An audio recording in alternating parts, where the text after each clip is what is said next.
இந்த வீடியோவில் பார்த்தீங்கன்னா சப்போட்டா மரக்கன்றுகள் நட்டு இப்போ வந்து காய் காய்க்க ஆரம்பிச்சிருச்சுங்க.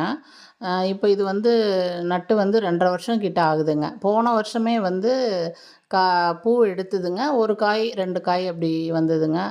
அது அப்படியே விழுந்துருச்சுங்க. கொஞ்சம் சின்ன காயிலே விழுந்துருச்சுங்க. இந்த வருஷம் வந்து பூக்கள் பிடிச்சு காய்கள் வந்து கொஞ்சம் பெருசாயிருக்குங்க. ஒரு ஒரு 2 ஒவ்வொரு வெரைட்டிக்கும் ஒவ்வொரு காய்கள பறிச்சு வச்சு நாங்க பழம் எப்படி டேஸ்ட் எப்படி இருக்குன்னு பார்த்தோங்க. பழமெல்லாம் வந்து நல்ல இனிப்பா தான் இருந்ததுங்க. இதில வந்து பார்த்தீங்கன்னா 3 வகையான சப்போட்டா மரக்கன்றுகள் இருக்குங்க. ஃபர்ஸ்ட்டு பார்த்தது வந்து பனானா சப்போட்டா அப்படின்னு சொன்னாங்க. கொஞ்சம் நீளமா இருக்கும். பழம் வந்து நல்லாயிருக்கும் அப்படின்னு சொன்னாங்க. அப்புறம் 2வதா ஒரு வெரைட்டி சொன்னாங்க. அது கிரிக்கெட் பால் சப்போட்டா அப்படின்னு சொன்னாங்க. கிரிக்கெட் பால் மாரி குண்டு குண்டா இருக்கும் அப்படின்னு சொல்லி சொன்னாங்க. இது நல்ல மரம் ஃபுல்லா காய்க்கும். இது நல்ல வெரைட்டி அப்படின்னு சொன்னாங்க. அதே மாரி 3வதா இருக்கிறது வந்து காலாப்பாடி சப்போட்டா அப்படின்னு சொல்லி சொன்னாங்க.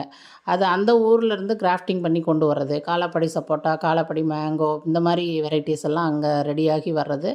அதுவும் நல்லா வருஷம் ஃபுல்லா காய்கள் இருக்கும் உங்களுக்கு. 2 சீசன் காய்க்கும் அப்படின்ற மாரி சொன்னாங்க. சரி இந்த மாரி 3 வெரைட்டி நாங்க வாங்கி வச்சோங்க.